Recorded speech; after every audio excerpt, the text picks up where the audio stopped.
Assalamualaikum warahmatullahi wabarakatuh. Kenalkan, nama saya Abdul Rahim, NIM saya 222 125 121. Kami dari kelompok 6 akan membahas topik yang sangat penting dalam dunia bisnis global, yaitu investasi internasional dan bagaimana perannya terkait dengan sistem moneter dan keuangan internasional. Yang pertama, ada pentingnya investasi internasional. Kenapa sih investasi internasional itu penting? Ternyata perannya sangat besar dalam bisnis global. Ada 7 poin. Yang pertama, transfer teknologi. Investasi dari luar negeri membawa teknologi canggih. Ibaratnya kita jadi punya ilmu baru yang membuat produksi kita lebih maju. Yang kedua, ada pengembangan infrastruktur. Uang dari investasi ini bisa dipakai untuk membangun jalan, pelabuhan, atau fasilitas yang lain, memperlancar bisnis dari negara kita. Yang ketiga, ada penciptaan peluang kerja. Saat ada investasi, pabrik atau perusahaan baru dibuka, otomatis butuh karyawan. Jadi ini menciptakan banyak lowongan kerja. Yang keempat, ada akses ke pasar baru. Perusahaan kita bisa menjual produk ke negara lain atau pasar. Dan kita hanya mengandalkan pasar dalam negeri. Yang kelima, ada diversifikasi portofolio. Ini seperti jangan taruh semua telur dalam satu keranjang, atau yang disebut dengan investasi di berbagai negara, risiko kerugian jadi lebih kecil. Yang keenam, ada pemanfaatan skala ekonomi. Produksi jadi lebih banyak, biayanya per unit jadi lebih murah. Ini membuat produk lebih kompetitif. Yang ketujuh, ada penyebar luasan praktik terbaik. Perusahaan asing membawa cara kerja yang manajemen terbaik yang bisa kita contoh untuk menciptakan efisiensi perusahaan kita. Dan untuk poin yang kedua, ada faktor pendorong investasi internasional. Apa yang membuat investasi tertarik menanamkan modal di suatu negara? Ada beberapa faktor kunci yang mereka lihat. Yang pertama, ada regulasi dan kebijakan. Aturan yang jelas, mudah, dan mendukung bisnis sangat disukai investor. Mereka ingin memprosesnya tidak rumit. Yang kedua, ada stabilitas ekonomi. Ekonomi yang stabil, inflasi terkontrol, investor tidak mau uangnya hilang karena kondisi ekonomi yang tidak menentu. Yang ketiga, ada akses pasar. Mudah menjual produk, pasarnya besar dan dekat dengan pasar regional lain. Yang keempat, ada tenaga kerja terampil. Ada banyak pekerja yang pintar dan berkualitas yang siap pakai. Yang kelima, ada stabilitas geopolitik. Negara yang aman, tidak ada konflik atau perang. Investor mencari tempat yang damai. Yang keenam, infrastruktur. Fasilitas seperti jalan, listrik, dan internet yang baik memperlancar operasional bisnis. Yang terakhir, ada teknologi. Ketersediaan teknologi canggih atau kemampuan untuk mengadopsi teknologi baru.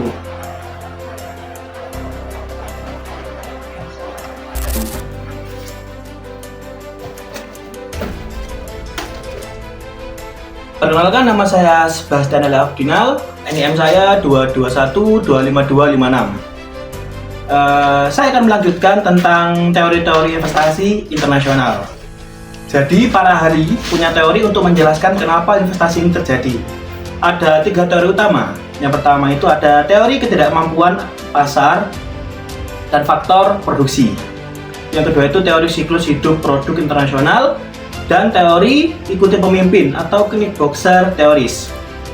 Jadi intinya, pasar itu tidak sempurna, ada informasi yang tidak seimbang atau asimetri informasi, atau hanya dikuasai segelintir pihak monopoli atau oligopoli, atau campur tangan pemerintah. Ketidaksempurnaan ini dimanfaatkan oleh perusahaan untuk investasi di luar negeri. Jadi misalnya, perusahaan A, Coca-Cola, berinvestasi di negara X, maka pesaing utamanya yaitu Pepsi juga ikut berinvestasi di sana untuk mempertahankan pangsa pasar.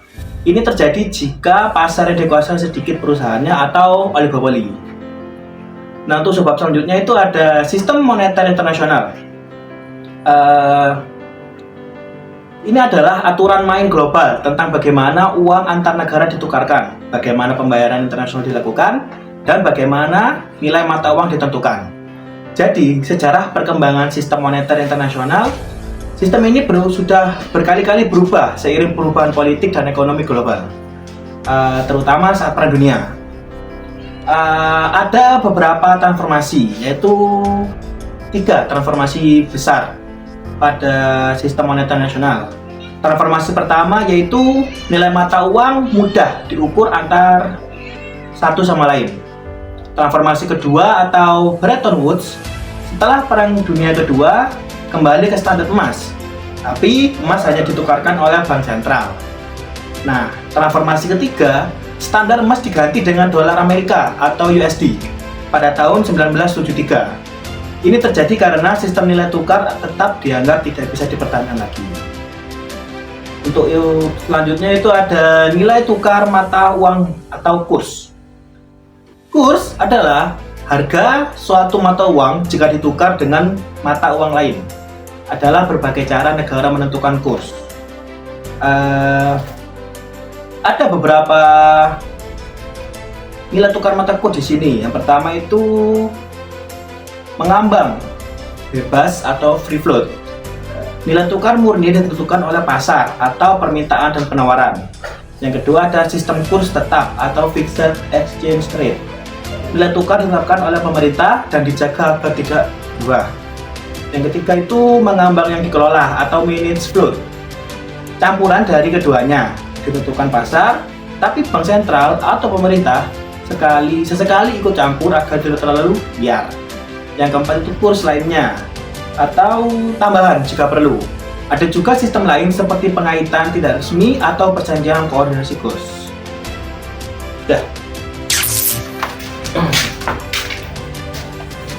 Perkenalkan, nama saya Ahmad Masaro Sidi dan NIM 222125358. Saya di sini akan menjelaskan tentang Lembaga Keuangan Internasional. Pengertian Lembaga Keuangan Internasional atau IFI adalah lembaga yang sangat penting terutama bagi negara berkembang yang tugasnya mendukung program pembangunan sosial ekonomi. Untuk contoh dari IFI ini ada IMF atau Dana Moneter Internasional, World Bank atau Bank Dunia, dan ADB Asian Development Bank. Yang selanjutnya ada pasar falas dan IFRS. Yang pertama ada pasar valuta asing dan pasar modal internasional.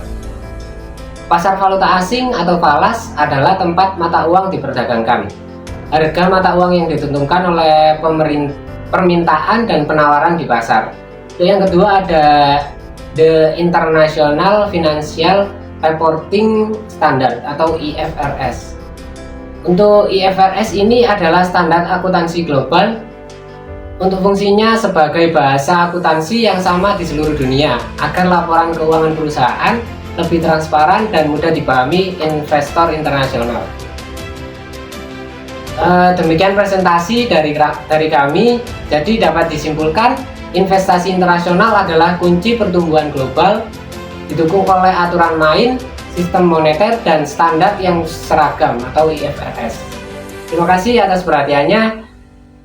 Kami siap menerima pertanyaan di kolom komentar.